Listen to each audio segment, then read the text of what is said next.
Bismillahirrahmanirrahim. Assalamualaikum warahmatullahi wabarakatuh. Halo teman-teman, bertemu lagi dengan saya di channel saya. Nah, di kali ini saya akan sedikit mereview buku, salah satu buku pegangan yang berbahasa Inggris ya. Tapi saya sudah mencari di Google dan menemukan terjemahan bahasa Indonesianya. Nah, saya akan mengambil salah satu tema dari yang ada di buku ini. Nah, buku ini itu berjudul Handbook of Islamic Education by Holger Dawn and Reza Arman. Nah, saya akan mengambil salah satu temanya yang berjudul Islamic Educational Space, Architecture of Madrasah and Muslim Educational Institution by Reza Arman, Masoumeh Mirsafa, and Zainab Talebi. Nah, dalam bahasa Indonesianya yaitu Ruang Pendidikan Islam, Arsitektur Madrasah dan Lembaga Pendidikan Islam oleh Reza Arman, Masoumeh Mirsafa, dan Zainab Talebi. Buku ini menyajikan pembahasan mengenai dasar-dasar Islam serta sejarah dan latar belakangnya, dan juga memberikan gambaran yang cukup mendetail mengenai pendidikan Islam di seluruh dunia. Nah, jadi kenapa judulnya Arsitektur Madrasah dan Lembaga Pendidikan Islam? Nah, selain kita mempelajari materi-materi tentang agama Islam maupun pendidikan Islam maupun pendidikan mengenai materi-materi yang lainnya di luar dari Islam. Nah, kita juga membutuhkan sebuah tempat atau sebuah lembaga yang menaungi sehingga kita bisa belajar tentang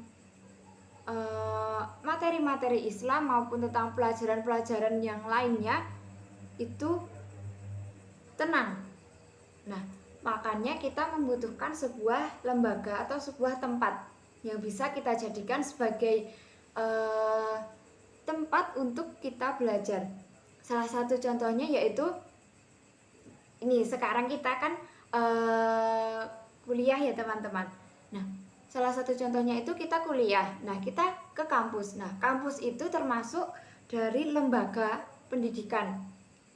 Nah, apalagi kita di UIN, Universitas Islam. Nah, itu juga termasuk lembaga pendidikan Islam. Nah, pasti kan juga setiap kampus, setiap universitas itu memiliki arsitektur yang berbeda-beda. Nah, contohnya itu juga ada masjid. Nah, pada zaman dahulu itu masjid tidak hanya digunakan sebagai tempat untuk beribadah, namun juga diakui sebagai ruang pendidikan Muslim pertama untuk pembelajaran formal dan informal. Contohnya itu seperti dakwah Nabi pada zaman dahulu.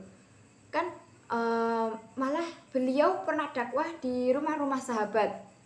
Nah, setelah itu dakwah secara sembunyi-sembunyi. Jika setelah Nabi bisa dakwah secara terang-terangan, beliau mendakwahkan ajaran-ajaran Islam. Nah, itu kan juga termasuk pendidikan Islam, teman-teman. Nah, itu beliau mendakwahkannya berada di masjid. Tidak hanya satu masjid, tapi juga beberapa masjid beliau kunjungi. Nah, salah satunya itu masjid ya, sebagai ruang pendidikan Muslim yang pertama untuk pembelajaran formal maupun informal, baik untuk anak-anak maupun orang dewasa. Nah, meskipun masjid itu menjadi salah satu pusat utama studi Islam dalam berbagai disiplin ilmu hingga hari ini, kota-kota Muslim sejak abad pertengahan dan seterusnya telah menyaksikan banyak muncul lembaga-lembaga khusus untuk pendidikan Islam. Salah satunya yaitu Khutab atau Maktab, lembaga pendidikan dasar yang berskala kecil, tetapi dalam beberapa kasusnya dan bertempat di sebuah bangunan yang khusus yang terdiri dari aula besar. Nah, berkubah tanpa hiasan. Nah, dalam tema ini ada beberapa model madrasah yang disebutkan. Nah, di sini saya akan sedikit menjelaskan dua model arsitektur madrasah. Yang pertama yaitu ada model arsitektur madrasah Anatolia di Ottoman. Nah, contoh dari model awal madrasah ini yaitu Madrasah Gumustigin di Bosra yang berada di Suriah. Madrasah itu sudah berdiri sejak tahun 530 Masehi, teman-teman. Jadi sudah lama sekali ya. Nah, kebanyakan madrasah di Suriah ini berukuran kecil. Dimensinya itu tidak lebih dari 20 kali 17 meter. Nah, sudah kebayangin teman-teman bahwa itu mungkin untuk orang ratusan mungkin tidak nyampe, tidak bisa untuk ratusan orang.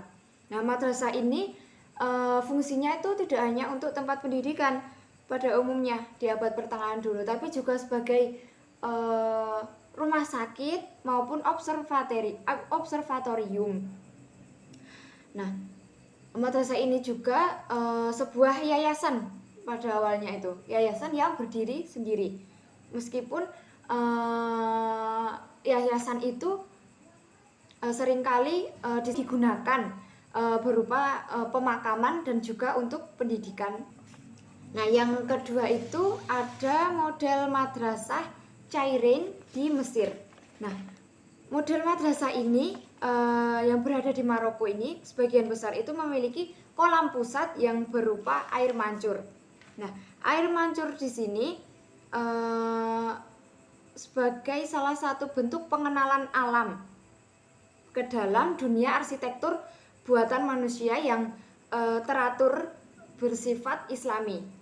Nah, mengapa? Karena arsitek air mancur ini berfungsi tidak hanya untuk membuat indah, tapi juga mengajarkan bahwa keindahan itu juga salah satu hal yang disukai Allah.